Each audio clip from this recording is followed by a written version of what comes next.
Mais non seulement on est dans un scénario de sortie en V, mais on peut même montrer sans grande difficulté que c'est le pire des scénarios qu'on envisage. C'est le scénario dit en L, c'est-à-dire le scénario d'une très longue stagnation, voire d'une décroissance, une croissance à taux négatif, d'une décroissance, et malheureusement, on est plutôt dans ce scénario-là que dans un autre. Enfin, la trajectoire budgétaire, c'est la question, bien sûr, de que faisons-nous, qu'allons-nous faire, que pouvons-nous faire, disons, dans les 20 ans qui viennent, en matière budgétaire. Alors, on peut illustrer ça très bien, on peut bien illustrer le problème. Donc, le problème n'est pas simple, mais est assez facile d'illustrer. D'abord, revenir sur l'ampleur de la crise. Alors, ça, bien sûr, mais je ne cherche pas à être original ici, sur ce point-là en tout cas. D'abord, je l'ai dit, c'est une crise non économique. Ça n'arrange pas les économistes, parce que ça veut dire que nous n'avons pas la maîtrise. La maîtrise elle est du côté des virologues, des biologistes, des médecins, etc. Nous, on est bien obligé de constater que, voilà, il faut confiner ou pas. Moi, je n'ai pas la compétence pour juger de cela. À un certain moment, ce qu'on voit, c'est combien ça coûte. Et les coûts sont absolument gigantesques. Donc, une crise non économique, mais néanmoins totale, je vais revenir sur le total tout de suite après, et d'une ampleur exceptionnelle. Exceptionnelle au sens propre du terme, c'est une exception. Nous n'avons jamais connu ça. J'ai fait une conférence sur ce même thème il y a quelques mois, dit depuis 1929, nous n'avons plus jamais connu ça. Mais je pense qu'on peut effacer le depuis 1929. Car aujourd'hui, on a des reculs de PIB qui sont plus importants sur un an. Sur un an. Hein. Espérons qu'à l'avenir, ça ne sera pas le cas. Mais sur un an, les reculs de PIB que nous avons en Belgique et dans la zone euro, j'ai pris 10%. Bon, il y a des scénarios qui vont jusqu'au-delà de 11-12%, mais j'ai pris 10%, voilà. Eh bien, il faut savoir que aux États-Unis, lors de la fameuse crise de 29, alors évidemment, c'est octobre 29, donc elle marque ses effets en 1930 et pas en 1929, eh bien, en 1930, le recul du PIB, par parenthèse, historiquement, c'est à cette occasion-là qu'on a pour la première fois calculé le PIB. L'idée était précisément de voir l'ampleur de la catastrophe économique et comme on n'avait pas d'instrument, les Américains, pratiques comme ils sont, en ont créé un, c'est Kuznets, prix Nobel d'économie, qui crée la notion de PIB à cette occasion et ça nous permet d'avoir des chiffres. Eh bien, le recul est de 8,5%. Or, nous sommes, certainement à 10 et probablement au-delà de 10. On est donc dans une situation qui va même au-delà, sur un an, de ce qui s'est produit en 1929-1930. Bien entendu, si on prend le recul global du PIB sur toute la période de crise aux États-Unis, sur la période 1929-1933, c'est 26% du PIB, un recul de 26%. Et c'est évidemment ça qu'il faut éviter. Donc, c'est là que se pose toute la question de que faisons-nous, quelles sont les politiques économiques qu'on peut mettre en œuvre, non pas pour éviter le recul de 10%, ça c'est trop tard, il est là, mais évidemment pour éviter qu'en 2021, 2022, etc., le recul s'approfondisse et qu'on se retrouve alors avec des catastrophes encore plus graves étalées sur plusieurs années. Alors peut-être s'arrêter sur ce que ça veut dire un recul du PIB de 10%. Nous n'en savons rien puisque nous n'avions jamais fait, et heureusement, nous en avions jamais fait l'expérience. Je pense que peu de gens comprennent ça. Je pense qu'on se concentre beaucoup sur les effets humains, c'est bien normal évidemment. Ah, donc la crise sanitaire en Belgique, on va arriver à 10 000 morts dans le courant du mois de septembre, on est tout près. Et comme on a entre 5 et 10 morts par jour, donc c'est facile, on va y arriver dans le courant du mois de septembre, donc ça tout le monde comprend. Mais personne, je pense, ne se fait une idée claire de ce que ça veut dire un recul du PIB de 10%, voire davantage, 10, 11, peut-être même 12%. Le PIB en 2019, donc avant la crise, on connaît, c'est 476 milliards d'euros, Belgique. Bah, si vous perdez 10% de 476 milliards d'euros, ça veut dire qu'on perd 48 milliards d'euros. L'ensemble des Belges, Belges au sens de résidents évidemment, a vu revenu pour une année, le revenu de 2020, baisser de 48 milliards d'euros par rapport à ce qu'il était en 2019. Bien sûr, c'est une moyenne. Des personnes qui ont conservé leur emploi, qui ont conservé leur salaire, il y a peut-être des effets sur l'épargne, on peut perdu. Mais il faut voir le cas des personnes qui sont au chômage, des indépendants qui ont pratiquement pu fermer, des petites entreprises qui se trouvent en très grande difficulté. Globalement, en moyenne, ça représente 4 149 euros par habitant. Donc, si vous prenez un ménage classique, 2 parents, 2 enfants, ben, vous voyez, vous faites 4 fois 4 000 euros, vous voyez l'ampleur du désastre. Alors, la dette publique, mais je vais y revenir dans un instant. Donc, simplement vous dire, on s'attend, et aujourd'hui, au début, il y avait une discussion, je me souviens d'avoir participé à cette discussion, est-ce que ça sera 115, 117% du PIB? Aujourd'hui, cette discussion-là, elle est dépassée. On sait que ça sera au moins 120% du PIB à la fin de l'année, et probablement même davantage, pour ça que je dis entre 120 et 120% du PIB. Alors, pourquoi cette crise est-elle aussi profonde, aussi dramatique du point de vue économique et, on l'a dit, du point de vue humain aussi? Ben, pour 2 raisons. La première, c'est ce que j'appelle, c'est une crise totale. Vous savez que les économistes ont l'habitude, quand ils sont confrontés à une crise, de classer ces moments, en principe, sont de courte durée. Une crise, en principe, c'est de courte durée, soit en choc d'offres, soit en choc de demande. Un choc d'offres, ça veut dire que les conditions de production sont mises en cause. Par exemple, le choc pétrolier de 1974, pour les plus anciens d'entre nous, était un choc d'offres. C'est-à-dire brusquement, les prix de la production ont augmenté. On sait que quand les prix augmentent, ben, les entreprises, quand les coûts de production augmentent, les prix au sens du coût ici, les entreprises ont plutôt tendance à réduire leur production et à réduire l'emploi. La crise des années 1920-1930 ou celle de 2008 est plutôt considérée comme un choc de demande. Ça veut dire brusquement, les gens voient leurs revenus diminuer et donc consomment moins. Ben, si on consomme moins, on produit moins, etc. Et voilà. Le problème, c'est que c'est les deux. C'est que la crise est à la fois de choc d'offres, c'est-à-dire la production est devenue plus difficile, plus coûteuse, voire impossible. On a fermé purement et simplement des lieux de production. On a fermé des magasins qui ne peuvent évidemment plus remplir leur fonction de distribution. On a fermé des restaurants. On a fermé des usines. Donc, bien sûr, la production s'effondre. C'est caractéristique d'un choc d'offres où l'accès, s'il n'a pas été complètement fermé, est rendu plus difficile. Prenez la discussion sur les soldes.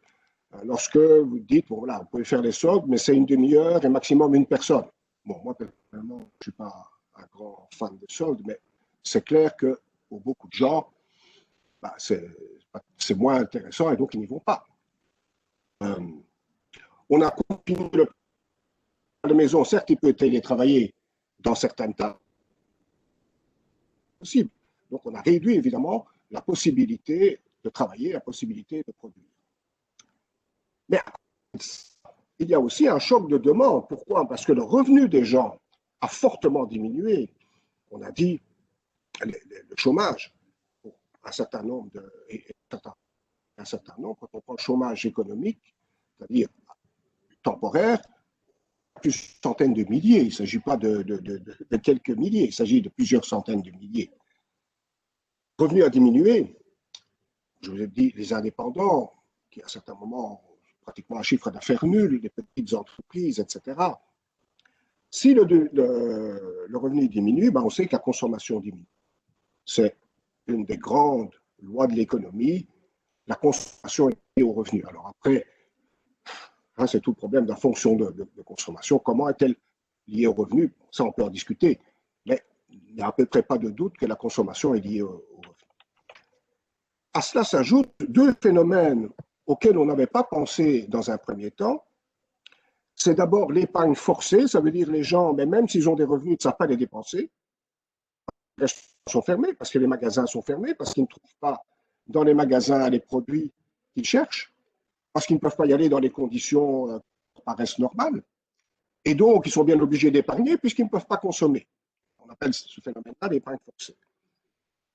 À cela s'ajoute encore un deuxième phénomène, c'est l'épargne de précaution, que même les personnes qui ont conservé leurs revenus, ne sachant pas de quoi l'avenir est fait, craignant pour des problèmes encore plus graves à l'avenir, eh bien, par précaution, augmentent leur épargne, de sorte qu'on se trouve avec un stock d'épargne très important, alors qu'aujourd'hui, ce dont on a besoin, s'il vous plaît, c'est de consommer, malheureusement. Voilà.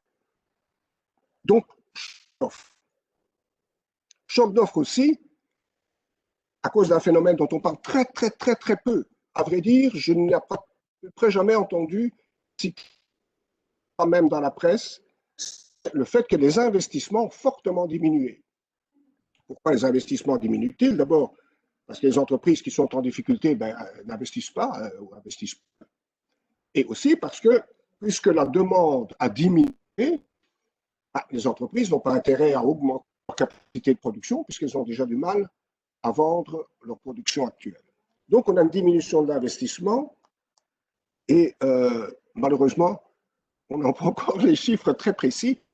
Enfin, l'ordre de grandeur pour le deuxième trimestre 2020, je dis bien l'ordre de grandeur, c'est 12 à 15% par rapport à la période correspondante de l'année précédente. Donc ça veut dire que les deux leviers de la demande, qui sont d'une part la consommation des ménages, d'autre part l'investissement des entreprises, des ménages et de l'État, ces deux leviers se trouvent en quelque sorte limités dans leur action. Et donc on a un véritable choc de demande qui s'ajoute au choc d'offre. Alors ça complique beaucoup les choses en termes de politique économique. Parce que la question se pose de comment relancer, à peu près tout le monde est d'accord aujourd'hui pour dire qu'il faut relancer l'économie. Même les Allemands, même les Anglais, enfin tout le monde. Oui, mais la question c'est comment? Traditionnellement, pour relancer l'économie, que fait-on? On augmente le revenu disponible des consommateurs, des ménages. En se disant, puisqu'ils ont plus d'argent, ils vont consommer plus. Oui, sauf s'ils ne peuvent pas consommer. Sauf s'ils peuvent. Donc, augmenter le revenu disponible est certainement une partie, une approche, mais ça ne suffit pas parce que vous avez des freins supplémentaires qui empêchent l'efficacité de la mesure. De même, augmenter les possibilités de crédit que la Banque centrale européenne et les banques centrales en général font en injectant des liquidités, tombe un peu à plat parce que les entreprises ne souhaitent pas investir. Donc, elles peuvent emprunter pas cher. Comme il n'y a pas de besoin d'investissement très important, on est un peu devant un instrument qui n'est pas utilisé. Et je permets d'insister sur un point, encore une fois, dont je n'ai à peu près jamais entendu parler dans cette crise-ci, mais qui est très important pour le futur, c'est que ceci a aussi des conséquences pour le futur. La chute des investissements, qu'on connaît, même si on n'a pas encore tout à fait les chiffres, ça veut dire aussi qu'on réduit le potentiel de croissance pour le moment où la crise, dans ses aspects les plus durs, va disparaître. C'est ce qu'on appelle le phénomène d'hystérèse, ça veut dire que la crise, elle laisse des traces parce qu'on a réduit le potentiel de croissance à cause de la faiblesse des investissements, à cause des centaines, probablement des milliers d'entreprises qui vont disparaître. Si elles disparaissent aujourd'hui, elles ne seront pas là lorsque la reprise viendra. Et donc, elles ne pourront pas contribuer à la relance de la production à cause du chômage massif, même si, espérons-le, il est de courte durée, qui, comme on le sait, casse le lien social entre les personnes qui sont au chômage et le monde de l'entreprise ou le monde de l'organisation où ils travaillaient, qui casse aussi l'accumulation des compétences. Les compétences s'accumulent souvent en travaillant et qui donc va rendre plus difficile la reprise à l'avenir. C'est pour ça qu'on a malheureusement de bonnes raisons, malheureusement, de ne pas être très optimiste pour le futur immédiat. crise totale, offre-demande, conséquences de type hystérèse pour le futur. Ajoutons, et après j'en ai fini avec les pires nouvelles, je ne dis pas que les autres sont bonnes, mais elles sont meilleures. Ajoutons à ça le phénomène d'une accélération des crises, c'est que dans le XXe siècle, hors des guerres bien entendu, on a connu une crise majeure tous les 50 ans en moyenne, une en 29, une en 74, en moyenne tous les 50 ans.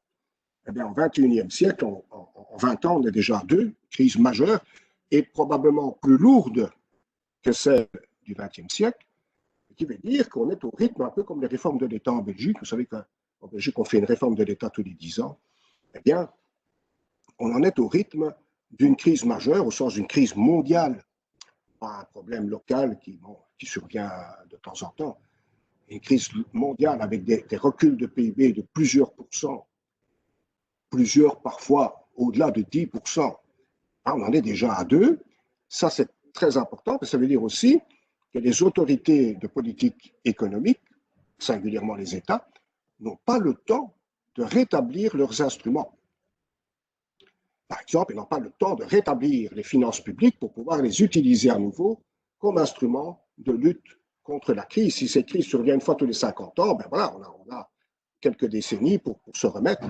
Ben ici, on a à peine quelques années et on se retrouve confronté à des situations très, très difficiles. Alors, venons-en justement aux réactions des autorités économiques. C'est peut-être un point, un peu de lumière au bout du tunnel, c'est que honnêtement, je pense qu'elles font ce qu'on peut faire de mieux. Elles font le job, si vous me permettez cette expression, elles font ce que la théorie économique leur dit qu'il faut faire. C'est aussi la première fois. On sait qu'en 1929, les autorités avaient réagi à peu près de façon inverse à ce qu'il fallait faire. En 1974 et en 2008, et c'était quand même un peu réticente. Aujourd'hui, c'est tout à fait clair, jamais dans l'histoire, pour ce qu'on en sait, la politique économique a été aussi globalement, alors on dit accommodante. Accommodante, ça veut dire elle va dans le sens de la relance économique. On met tout ce qu'on peut pour relancer l'activité. C'est une ligne qui est facile d'expliquer pour ceux qui ont suivi des cours d'histoire de la pensée économique. C'est la ligne Keynes-Friedman-Draghi. Keynes, bien entendu, bien connu comme auteur de la théorie de relance en cas de crise. Alors Friedman, on croit toujours que c'est l'ennemi de Keynes, mais sur ce point-là, ils disent la même chose. Je sais que ça peut paraître étonnant. Mais par exemple, Friedman était pour qu'on assouplisse la politique monétaire en période de crise, qu'on n'avait pas fait en 29. C'est exactement ce qu'on fait ici. Sur ce point-là, il est entièrement en concordance avec Keynes. Bien sûr, sur d'autres points, ils ne sont pas d'accord, mais sur ce point-là, c'est la même ligne. La ligne Keynes-Friedman, c'est la même, et l'application en Europe par Macron, en disant on va faire tout ce qui est nécessaire, whatever it takes, quoi qu'il en coûte, pour sauver l'euro, mais il y a plus que sauver l'euro, évidemment. Alors, je ne vais pas être long, parce que ce n'est pas nécessaire, mais pour se faire une idée, aux États-Unis, on parle d'un plan de relance de 2000 milliards de dollars. Il faut quand même se rendre compte de ce que ça veut dire. 2000 milliards de dollars. On utilise d'ailleurs aujourd'hui aux États-Unis un sigle T. Les gens se demandent ce que veut dire un T. Un T, c'est un trillion. Qu'est-ce que c'est qu'un trillion? C'est 1000 billions. Et billion en américain veut dire milliard. Ils ne disent pas milliard, ils disent billion. Donc, on est passé à l'ordre de grandeur de 1000 milliards. On travaille par paquet de 1000 milliards. Et non pas par paquet de 10 ou de 20 milliards ou même de 100, mais par paquet de 1000 milliards.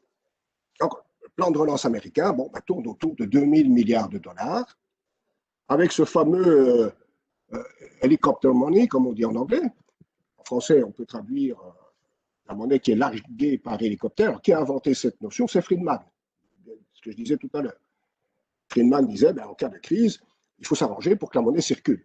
Au besoin, on va se promener avec des hélicoptères au-dessus des villes et on va lâcher des billets sur les gens pour que les gens aient de l'argent et consomment. C'est bien sûr une image.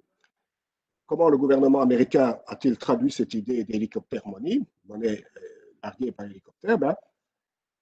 ils envoient des chèques de 1200 € à 80 millions d'habitants américains pour qu'ils consomment. Ils ont d'ailleurs beaucoup de mal parce que, comme l'administration américaine n'est pas outillée comme la nôtre, comme l'administration européenne, mais ils ne savent pas identifier les gens. Enfin, ils ont un peu de mal, mais l'idée est celle-là. Très, très important. Alors, je pense que ça donne bien le caractère disruptif dont je vous parlais tout à l'heure.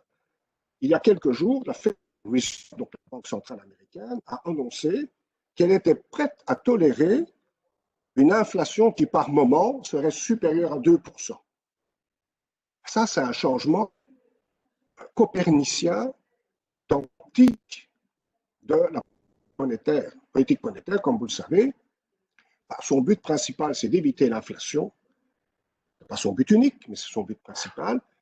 Et l'inflation communément admise, c'était ce fameux 2%, qui est d'ailleurs le même pour la Banque centrale européenne. C'est aussi 2%. Pour toute première fois, une banque centrale, pas n'importe laquelle, la Banque centrale américaine dit, eh bien, par moment, pas en règle générale, mais au moins par moment, nous sommes prêts à lâcher l'objectif des 2%. Pire ou mieux, c'est comme vous voulez. La Banque d'Angleterre, qui n'est pas n'importe quelle banque centrale non plus, la Banque d'Angleterre, quand même, une banque extrêmement prestigieuse, la Banque d'Angleterre a annoncé, elle, qu'elle était prête à aller encore plus loin en finançant directement les déficits de l'État britannique. Alors que jusqu'à présent, on peut discuter de ça, vous savez, si on avait un peu de temps, mais officiellement, les banques centrales ne financent pas directement les États. En fait, ils le font indirectement, mais pas directement.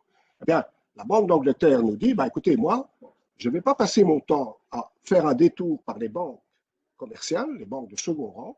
Je décide que je vais financer moi-même directement en imprimant de la monnaie le déficit britannique qui sera probablement aussi de l'ordre de 12-13% du PIB, un peu.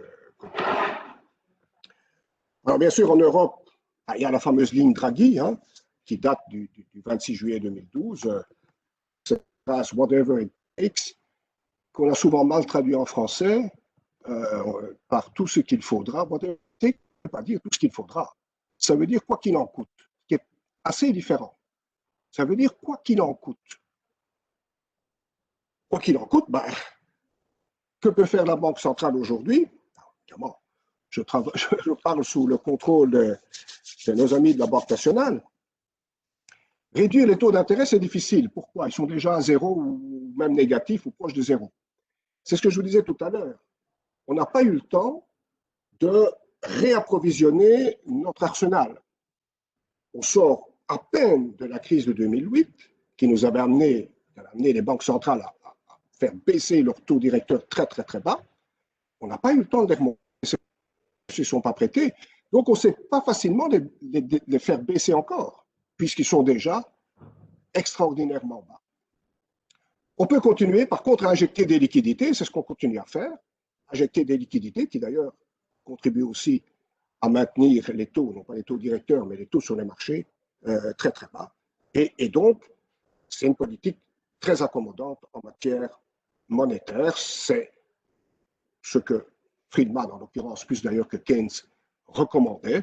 On est dans cette politique, éviter que le système s'effondre, éviter la fusion du cœur du réacteur, comme diraient les physiciens, éviter, quoi qu'il en coûte, que le système s'effondre.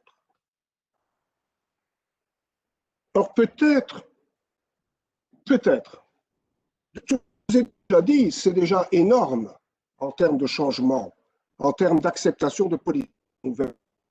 Mais peut-être que le pas le plus symbolique, le pas le plus difficile, c'est celui qui a été franchi par l'Union européenne. Et je dois dire que j'ai écrit dans la revue bancaire et financière un bref article sur la crise où j'avais dit, voilà, une fois de plus, l'Union européenne est incapable de tirer ça, évidemment, et je suis très heureux de le faire, parce que ce que l'Union européenne accepte, ce plan qui s'appelle Next Generation EU, ce ne sont que 750 milliards d'euros comparés aux 2000 milliards des Américains. Donc on pourrait dire, oui, mais quelle avancée symbolique. D'abord, l'abandon des fameuses règles des 3% et des 60%. Vous allez me dire, forcément, on est bien obligé. Oui. Sauf que dans le passé, on s'y était accroché pendant un certain temps et que ça avait créé des problèmes parce qu'il fallait bien concilier des règles qui étaient devenues inapplicables et qui étaient quand même censées s'appliquer. Cette fois-ci, on a dit tout simplement qu'on oublie. On oublie. On est au stade où on accepte pour la toute première fois l'idée d'un emprunt commun, un emprunt européen. On ne sait pas encore très bien comment on va le rembourser, mais enfin, ça c'est un autre problème. C'est un autre problème. Avec lequel on va verser 560 milliards d'aides aux États, 310 sous forme de subventions, ça veut dire que c'est un don, et 250 sous forme de prêt, ça veut dire qu'il faudra rembourser, mais on verra bien comment on rembourse. Le budget total de l'Union pour la période 2021-2027 est porté à 1850 milliards de dollars, donc on est à nouveau en trillions. Là aussi, ce sont des chiffres gigantesques et en même temps des changements d'attitude qui sont extrêmement importants. Pour la Belgique, il y a les politiques de soutien aux PME et aux entreprises, mais je dirais que c'est presque moins important. Pourquoi? Le simple fait d'avoir un déficit de 10 à 11% du PIB, c'est un plan de relance en soi, évidemment. C'est de la relance budgétaire traditionnelle. Ici, c'est un peu ce qu'on appelle le stabilisateur incorporé. Ça veut dire, ben voilà, on est bien obligé, mais c'est de la relance budgétaire. Alors, la question est, jusqu'où peut-on aller? D'abord, qu'on prenne la mesure des conséquences de ce qui se passe. Et je prends un seul indicateur, on peut en prendre bien sûr plusieurs. La dette publique, le taux d'endettement, la dette publique par rapport au PIB. D'abord, contrairement à ce qu'on dit parfois, il y avait quand même une tendance au désendettement, au recul, non pas de la dette en montant absolu, mais de la dette en pourcent du PIB. On est quand même passé de 130% à 87% en 2017. C'est quand même pas rien. Mais regardez ce qui se passe en crise. Celle de 2008 nous ramène à 107%, plus 20%. Et puis on s'était à nouveau remis sur une pente descendante, donc dans un processus de désendettement, jusqu'à un peu en dessous de 100% en 2019. À nouveau, la crise nous ramène, nous fait bondir de au moins 20%, on remonte à 120%. Qu'est-ce que ça veut dire 120%? 120%, c'est la situation que nous avions en 1997. Donc nous sommes revenus 23 ans en arrière. Ça veut dire que mes jeunes étudiants que j'ai au cours avec beaucoup de plaisir n'ont pas connu ça. Ils sont trop jeunes. Nous, oui, parce qu'on est un peu plus âgés. Mais nos étudiants n'ont pas connu ça.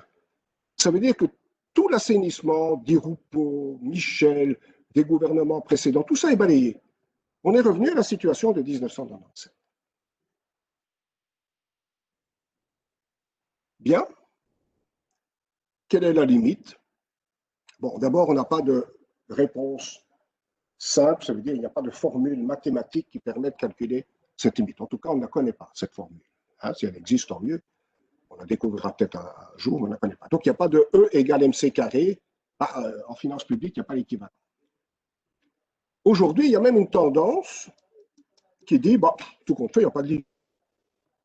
Pourquoi y aurait-il une limite?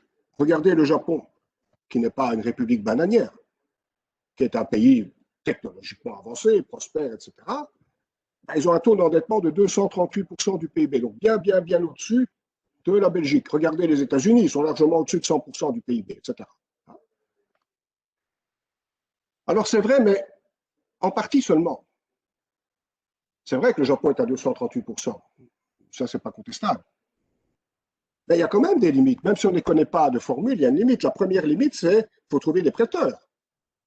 Le jour où nous ne trouvons plus de prêteurs, ben, ça s'arrête là. Sauf bien sûr si la Banque nationale, la Banque centrale, accepte de financer directement le déficit qui n'est pas encore quand même gagné d'avance. Pour l'instant, on n'a pas de problème de ce côté-là. Trouver des prêteurs à des taux raisonnables, j'ai vérifié jusque hier, enfin jusque vendredi, on emprunte aujourd'hui, l'État belge emprunte aujourd'hui à 10 ans à taux négatif. Le taux de rendement des OLO, évidemment pas tout à fait le taux auquel il emprunte, c'est le taux de rendement sur le marché secondaire, mais enfin, voilà. Le taux de rendement sur le marché secondaire des emprunts à 10 ans est de moins 0,14%. Donc, on emprunte à taux négatif. Si vous avez la curiosité de lire le rapport de l'Agence de la dette 2019, il existe, il est déjà publié. C'est tout à fait intéressant, vous lirez dans le texte, qu'en 2019, l'État belge a empoché 150 millions d'euros d'intérêts négatifs sur les certificats de trésorerie. Pourquoi? Parce que les certificats de trésorerie, on paye l'intérêt à l'avance, on appelle la technique de l'escompte. Donc ça veut dire l'État paye l'intérêt au moment où il reçoit l'emprunt, mais quand l'intérêt est négatif, ce sont les banques qui payent au moment où ils acceptent l'emprunt. Ça veut dire que les banques ont littéralement donné, les banques et les plans de dealers en général, les organismes agréés, ont littéralement donné à l'État, au sens vraiment premier du terme, 150 millions pour accepter de lui prêter de l'argent. Donc on en est là. Donc on ne peut pas dire qu'il y ait vraiment un problème de ce côté-là. L'autre problème, c'est le coût de la dette. Même si on trouve des prêteurs, ça coûte. Et là, il faut comprendre aussi qu'il y a un changement majeur qui s'est produit. J'ai mis sur ce graphique tout simple 1985 et 2018. Ces 2 années ont un point commun. La dette publique était à chaque fois belge, était de 100% du PIB, dans les 2 cas. Donc en termes de PIB, c'est la même dette. Mais en 1985, les charges d'intérêt représentaient 10% du PIB. En 2018, toujours avec le même niveau d'endettement, elles représentaient 2% du PIB. Et c'est clair que ça change quand même une bonne partie de la logique de la dette publique. À partir du moment où on peut emprunter à des taux négatifs, à partir du moment où le taux moyen, qui n'est pas évidemment le taux auquel on emprunte, le taux moyen est à 2% et même un peu en dessous des 2% probablement aujourd'hui, la dette n'a plus la même conséquence que ce qu'elle avait dans les années 80, effectivement un poids déraisonnable.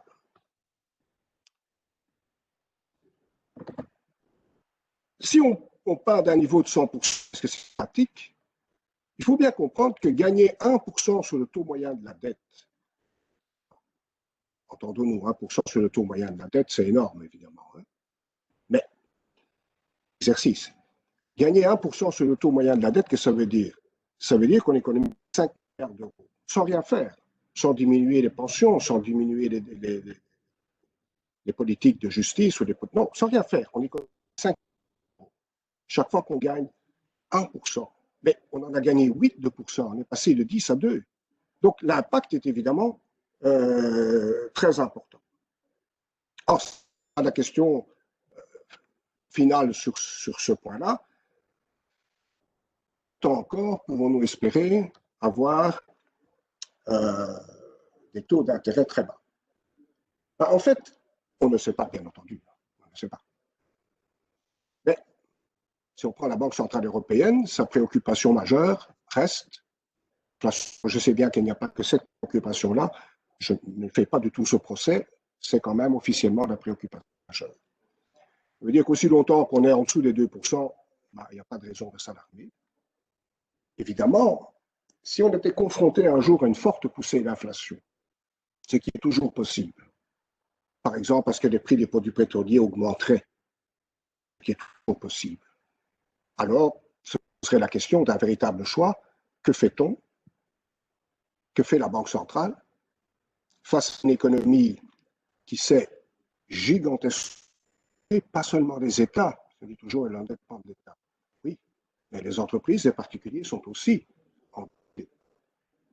Donc c'est l'ensemble d'une économie, des économies, et pas seulement la Belgique, les autres aussi, qui sont endettés. Alors que fait-on? Voilà, ma conclusion est que le risque majeur, il est là. C'est un retour de l'inflation qui obligerait en quelque sorte, la politique a changé, je veux dire, si on ne change pas d'avis, qui obligerait la Banque centrale à remonter ses taux et qui, évidemment, ferait en sorte que tous les devraient emprunter plus cher. Juste un mot pour dire, attention, nous ne sommes absolument pas dans un scénario de sortie en V, on est dans un scénario en L, Qu'est-ce que je veux dire par là? Ceci, c'est le PIB réel par habitant en Belgique, base 95 égale. Vous voyez que pendant une période assez longue, on avait 2% de taux de croissance par an. Survient la crise de 2008 avec un premier recul, mais une sortie qui est effectivement en V, ou à peu près. Et donc on se dit, ben voilà, ça va, oui. Et ça, c'est le problème de la succession des crises à courte échéance. Si vous sortez péniblement pendant quelques années, mais que vous retombez ensuite encore plus fort, c'est ce qui se passe aujourd'hui, la crise de 2020 est plus dramatique, plus profonde que celle de 2008, nous nous trouvons aujourd'hui à un niveau de PIB par habitant qui est inférieur en Belgique à ce qu'il était en 2007. Et donc, sur cette période de 13 ans, qui est quand même long, on a un taux de croissance négatif de environ 0,36% du PIB, de croissance annuelle moyenne, de moins 0,36% du PIB. Ça veut dire que si on ne retrouve pas rapidement de la croissance économique, et si dans les années qui viennent, on devait encore tomber sur une autre crise, alors malheureusement, tout est possible. Des virus, il y en a beaucoup. Là, on est alors dans un scénario qu'un certain nombre d'économistes avaient envisagé, qui est celui de la stagnation de très long terme. En décennies, eh bien, on n'a pas ou peu ou très peu de croissance. C'est possible. On avait toujours dit c'est possible. Le problème, c'est qu'aujourd'hui, on y est. On savait que c'était possible, mais aujourd'hui, on a l'expérience. Alors, je termine parce que je vois que le temps commence à presser sur la trajectoire budgétaire. Qu'est-ce que c'est qu'une trajectoire budgétaire? C'est un exercice. Comme je dis, c'est un exercice. Je ne dis pas que c'est certainement pas la réalité. Je vais d'ailleurs vous dire tout de suite après pourquoi ce n'est pas la réalité. Mais c'est un exercice. Avec des hypothèses sur le taux de croissance, enfin peu importe. Quel est l'exercice? Nous avons aujourd'hui une dette, mettons, de 120%, peut-être un peu plus, mettons 120% du PIB. Imaginons qu'en 20 ans, nous décidions de la ramener à 100% du PIB, qui est quand même le critère de Maastricht. Lui n'a pas changé, même si on ne l'applique pas pour l'instant, enfin, il reste. Donc, vous voyez, le premier graphique est d'une grande simplicité. On recule de 3% par an, 120, 117, 140, etc. Et 20 ans plus tard, en 2040, on est à 60% du PIB. Et en 2041, on ne recule plus parce que ce n'est plus nécessaire, on reste à 60%. Donc ça, c'est l'objectif. Ça, c'est facile. Et quand on a dit ça, on n'a encore, bien sûr, rien résolu ni rien montré. Ce qui est intéressant, c'est le graphique. C'est que faut-il faire pour que cela soit possible. Or, c'est un calcul relativement simple, bien sûr. Là, quand on dit simple, on se comprend. Les étudiants ne trouvent pas ça si simple que ça, mais bon, c'est un calcul relativement simple. D'abord, vous avez le bâtonnet bleu qui vous donne les intérêts. Si la dette baisse, les intérêts baissent aussi, dans l'hypothèse où le taux reste constant, bien entendu. Donc, la bonne nouvelle, c'est que nous allons payer de moins en moins en termes de charges d'intérêt. Logique. Il réduit la dette, les intérêts sont réduits aussi. Alors, il y a ensuite un calcul un peu plus compliqué. Je ne vais pas expliquer comment on le fait, ça n'a pas beaucoup d'importance. C'est de dire, oui, mais attendez, quel est le solde primaire qui est nécessaire pour réaliser cette baisse de 3% par an de l'endettement? Il faut bien faire quelque chose, ça ne vient pas du ciel. Le solde primaire, c'est donc le solde budgétaire hors charge d'intérêt et remboursement de la dette, en dépenses concrètes, en dépenses d'enseignement, de justice, etc. Alors ça, on peut faire le calcul, et vous voyez que ce solde primaire, il est assez élevé. On commence à 2,4% du PIB. Je rappelle que 1% du PIB, c'est plus ou moins 5 milliards d'euros. Donc 2,4%, vous voyez, ça fait quand même beaucoup d'argent. Non seulement on commence à un niveau fort élevé, mais ce niveau est croissant, et en fin de période, on arrive à un peu plus de 2,5% du PIB. Alors, avec ça, on peut calculer le déficit. Parce que le déficit, c'est le solde primaire moins les intérêts. Donc, c'est le bâtonnet qui est ici en bistre, disons, moins le bâtonnet en bleu. Au début, c'est à peu près zéro. Et puis, vous voyez que Il ne faut pas un déficit, il faut un excédent. Ça veut dire que pendant 20 ans, il nous faudra des excédents budgétaires qui vont passer de 0, au départ 0, à 1,5 environ % du PIB. Donc, si nous voulons réduire l'endettement à 60% dans 20 ans, ben, voilà ce qui nous attend. C'est ça qu'il faut faire. Donc, du point de vue technique, c'est archi simple. Maintenant, il faut le faire. Qu'est-ce qui est difficile là-dedans? Curieusement, pas ce qui va se passer dans 20 ans. Ce qui est difficile, c'est l'amorçage, c'est la première étape. Pourquoi? Je vous ai dit, la première année, mettons l'année prochaine, en 2021, il nous faut un déficit ou un excédent nul, donc un budget à l'équilibre. Par parenthèse, on compte pas sur les doigts d'une main, le nombre de gouvernements qui avaient dit avec nous, vous allez avoir la fin du déficit, vous allez avoir un budget en équilibre. Ça n'est encore jamais arrivé, sauf du temps de Verhofstadt il y a très longtemps. Donc il faut un budget en équilibre. Alors vous allez me dire, bah oui, c'est normal, oui. Sauf que comme pour l'instant, on a un déficit de 10% du PIB, ça veut dire qu'en 2021, il faut améliorer le solde de 10% du PIB. Ça veut dire soit augmenter les recettes, soit réduire les dépenses à concurrence de 10% du PIB. Je rappelle qu'1% du PIB, c'est 5 milliards, mais 10% du PIB, c'est 50 milliards d'euros. Ça veut dire beaucoup plus que ce qu'on avait fait sous le gouvernement Michel ou même sous le gouvernement Di Rupo il y a quelques années. Bref, c'est irréaliste. C'est irréaliste. Je ne vois pas un gouvernement, pour autant qu'on en ait un d'ailleurs, qui réaliserait ça en un an, peut-être sur plusieurs années, mais pas en un an.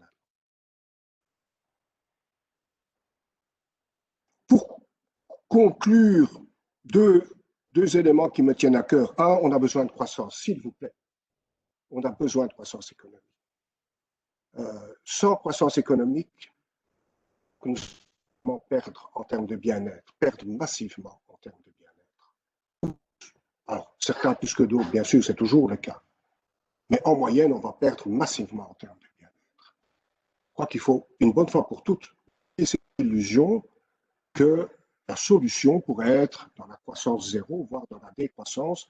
Malheureusement, les chiffres ne confirment pas ça. On a d'urgence besoin d'une croissance économique importante, mettons 2%, et durable. Parce que si dans 10 ans, on retombe avec une baisse de 10%, ben voilà. Deux, nous ne nous faisons aucune illusion, mesdames et messieurs. Même avec une certaine croissance économique, il faudra augmenter les impôts, parce que ce n'est pas possible autrement. Alors, avec mes collègues du service, on est en train de réfléchir, bon, ils ne sont pas prêts, à une série d'articles, dire oui, mais bon, augmenter les impôts, lesquels? L'impôt des personnes physiques est déjà extrêmement élevé, bon, et les gens, ils ont besoin aussi de consommer, on l'a vu tout à l'heure. Il fallait encourager la consommation. La TVA, même chose, voilà. Donc, il n'y a pas beaucoup de marge dans ces impôts-là. Et donc, il faut essayer de faire un peu preuve d'imagination et de trouver des choses qui ne font pas mal à monsieur et à madame tout le monde, qui ne font pas mal aux petites entreprises, qui ne font pas mal aux petits indépendants, qui ne font pas mal aux salariés moyens et encore davantage aux petits salariés. En premier lieu, bon, la fin de certaines situations qui sont absolument délirantes. Des entreprises extrêmement rentables, des grandes, on ne parle pas de PME ici, on parle de grandes, parmi les plus grandes au monde, qui ont des capitalisations boursières en trillions, donc en 1000 milliards, qui ne payent à peu près aucun impôt. Ce sont des situations qui ne sont plus normales.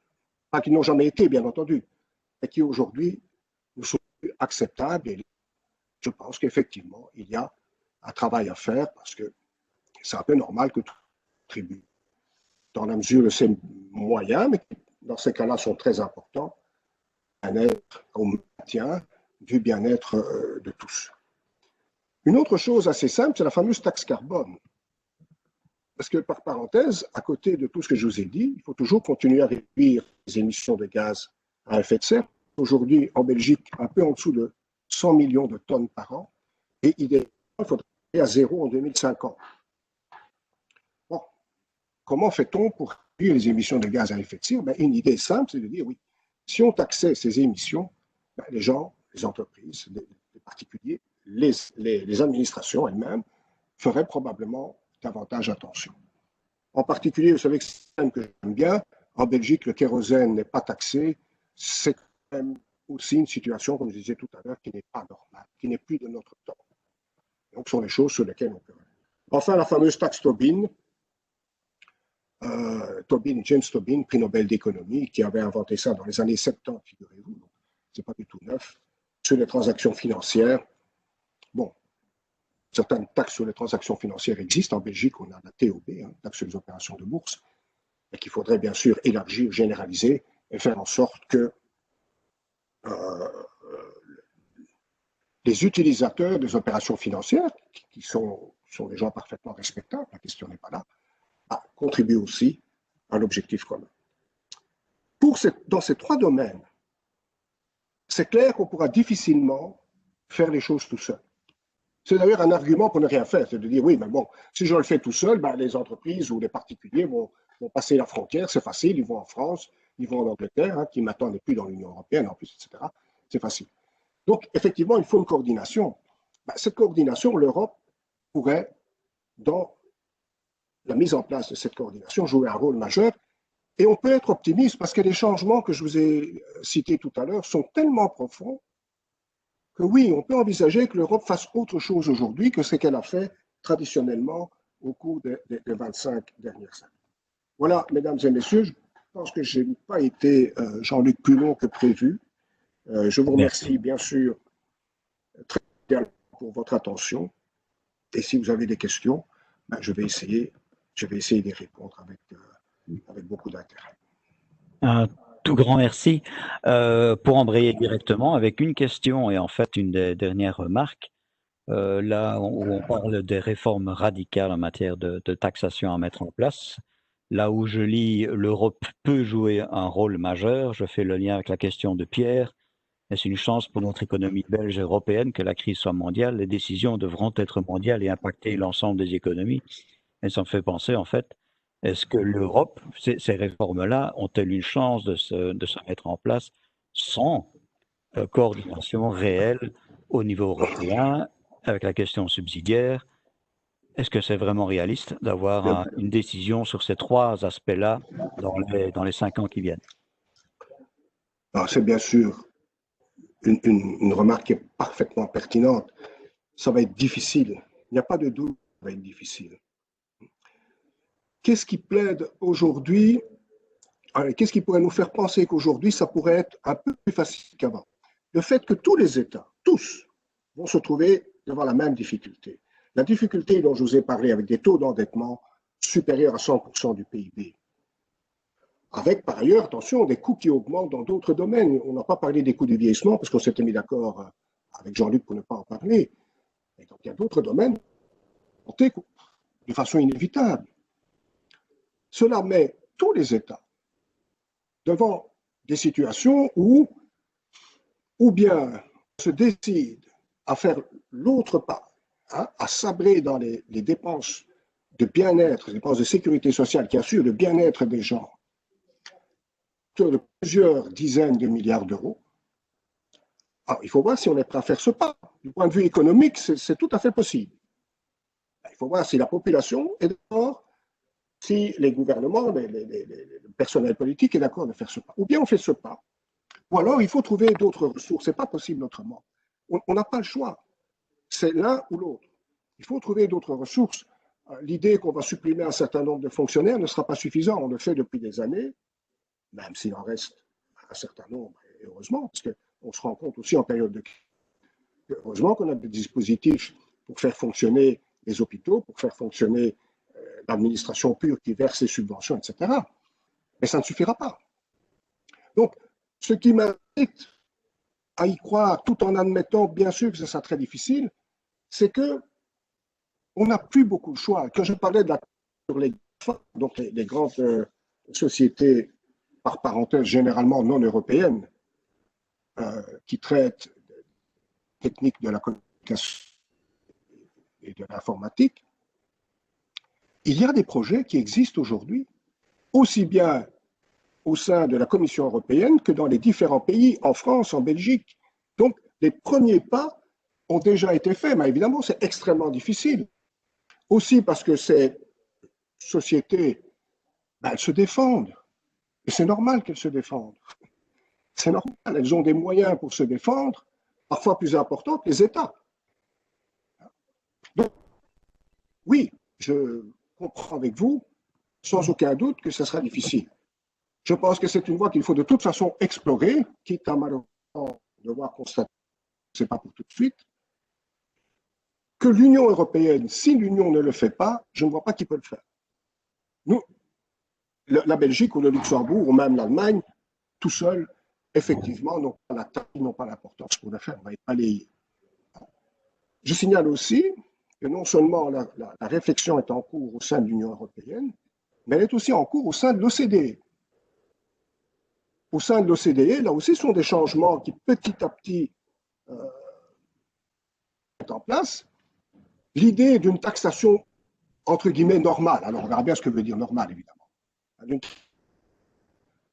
Des entreprises les plus prospères, et tant mieux si elles sont prospères, nous ne demandons pas qu'elles fassent des pertes. Après, il faudra leur donner des aides publiques. Donc, s'il vous plaît, qu'elles restent prospères. La taxation de ces multinationales extrêmement prospères, une taxation normale. C'est une idée qui a beaucoup fait son chemin. Et donc, quelque part, on a aussi maintenant un peu l'aide de l'OCDE, même si c'est encore balbutiant, pour aller dans ce sens-là. Donc voilà, disons que c'est un souhait, mais qui n'est pas nécessairement un vœu pieux. Voilà. Ok. Je vois quelqu'un qui souhaite revenir sur l'impact qu'a eu la monnaie hélicoptère aux États-Unis et peut-être dans d'autres pays et voir si c'est quelque chose dont on peut s'inspirer.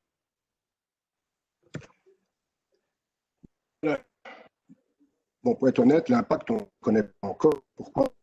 Bon, c'est des mesures qui se mettent en place difficilement. Aux États-Unis, ça se met en place difficilement. J'ai dit tout à l'heure, ce que j'ai expliqué pour la Belgique n'est pas très différent aux États-Unis, sinon que les personnages, évidemment, ne sont pas les mêmes. Nous avons Mme Wilmès, ils ont M. Trump. Si vous me permettez juste une parenthèse, nous avons bien de la chance d'avoir Mme Wilmès par rapport à M. Trump. Mais bon, les choses sont ce qu'elles sont. Donc, ça se met en place difficilement. Et ce que je vous ai dit pour la Belgique vaut pour les États-Unis. Bon, aux États-Unis aussi, ils ont un problème d'épargne forcée. Aux États-Unis aussi, ils ont un problème d'épargne de précaution, probablement plus que chez nous. Pourquoi? Parce que les systèmes de sécurité sociale aux États-Unis étant beaucoup moins établis que chez nous. Quand on dit prendre des précautions, c'est beaucoup plus nécessaire pour un salarié américain qui a gardé son salaire et qui ne sait pas ce qu'il va y avoir dans 2 mois, pour un salarié belge qui a gardé son salaire, qui ne sait pas non plus ce qui va arriver dans 2 mois, mais qui sait qu'à tout le mois, il y a des dispositifs de sécurité sociale pour l'aider. Donc, c'est difficile pour les États-Unis aussi. Ça se met en place, je crois honnêtement qu'il faudra attendre quelques mois, mais probablement quelques années, pour mesurer les effets. Ce qu'il faut comprendre, c'est que l'objectif, il est le même partout. Oui, sauf qu'aux États-Unis, en plus, il y a la question électorale. On en parlait ici. L'objectif, il est le même partout. Tous les gouvernements, toutes les banques centrales ont une crainte majeure, c'est l'effondrement. On est à moins 10, ok, à moins 10, on voit bien qu'on va pouvoir le gérer. Mais si on tombe à moins 30, ça, c'est autre chose. Donc, il faut éviter que l'économie s'effondre. C'est possible, ça s'est déjà vu dans les années 1920. Bien sûr, avec des politiques qui n'étaient beaucoup moins adéquates, mais c'est possible. Pour faire ça, même si on sait que les politiques de relance sont freinées par un phénomène dont nous avons parlé, eh bien, les autorités vont mettre en place ces politiques de relance parce qu'elles auront toujours un certain effet, même si cet effet n'est pas aussi dense qu'on l'avait espéré. Donc voilà, je pense que les Américains en sont là comme tout le monde, il y a une part d'improvisation. Nous sommes dans le domaine des... Il y a une part d'improvisation. Pourquoi est-ce qu'il y a une part d'improvisation? Parce que ce sont des situations qu'on n'a jamais connues. On n'a pas d'expérience de phénomènes comme ça. Si, on a des expériences de crise, mais qui ne sont pas des crises de la même nature que celles que nous connaissons aujourd'hui. Comme je l'ai dit, c'est une crise non économique et ça n'arrange pas nos affaires. Ça veut dire que nous devons nous mouvoir dans des domaines que nous ne connaissons pas. Et si vous voulez, la solution à la crise, c'est assez simple. Si demain on a un remède et un vaccin, ben ça va aller beaucoup mieux. Je ne dis pas que ça va se faire en 2 jours, mais ça va aller beaucoup mieux. Mais mesures économiques, nous ne pouvons pas faire grand-chose là-dedans. Donc on est un peu dans l'expectative. Ok. Malheureusement, je vois qu'il y a encore quelques questions. J'en vois une notamment concernant l'annulation des dettes des emprunts qui sont détenus par la BCE. On y a déjà répondu lors du webinaire oui, mais du professeur je pense Éric Dor. que Éric Dor avait répondu à cette question il y a quelques semaines et il y avait répondu de façon remarquable. Si tu m'envoies la question par email, je répondrai par email, mais ma réponse sera la même. Et il a encore complété ce matin avec un article en insistant sur le fait que, fondé ou non, c'est illégal, ce serait illégal pour la BCE d'annuler ces dettes, même si c'est vraiment très tentant. Oui, mais ce n'est pas nécessaire. Ce n'est pas nécessaire. C'est ça qu'il faut comprendre. Ça aurait un effet symbolique dévastateur. Ça veut dire que les États ne sont pas capables de rembourser leurs dettes, qu'il faut l'annuler. Ça aurait un effet dévastateur, catastrophique en termes d'image. Et ce n'est pas nécessaire. Je m'excuse de redire, mais quand vous empruntez à taux négatif, il n'y a aucune raison d'annuler la dette, puisque la dette ne vous coûte rien. Au contraire, elle rapporte. Bon, j'exagère. Je n'exagère pas. Formellement, c'est vrai, mais je comprends. Donc, ce n'est pas nécessaire, ce n'est pas la solution. Par contre, il y a un vrai danger, c'est la remontée possible à terme des taux d'intérêt. C'est un danger. OK. Voilà, merci. Nous traiterons sans doute les questions qui ont été reçues et merci pour celles-là. Si vous êtes d'accord, professeur, on les examinera et on en fera une réponse aux personnes puisque nous avons leurs emails. Je vois que pas mal de gens sont en train de demander leur attestation, c'est très bien. Prochain rendez-vous, ce sera le 15 septembre avec Dominique Demontel, qui est directeur général d'Agoria Wallonie. Et la question sera, est-ce le moment de réindustrialiser la Wallonie? Voilà, un grand merci à tous pour votre participation. Et bon après-midi. Merci pour votre attention et bonne fin de journée. Et à bientôt. Merci.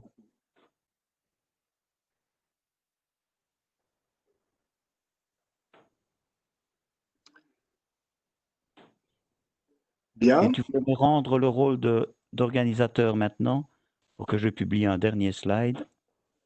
Oui, ben, moi je peux couper, hein, je peux quitter. Hein. Ça c'était... Très bien. C'était... OK. Très bien. Ah ouais. On a bien respecté l'heure. Enfin, en tout cas, moi j'ai respecté mon...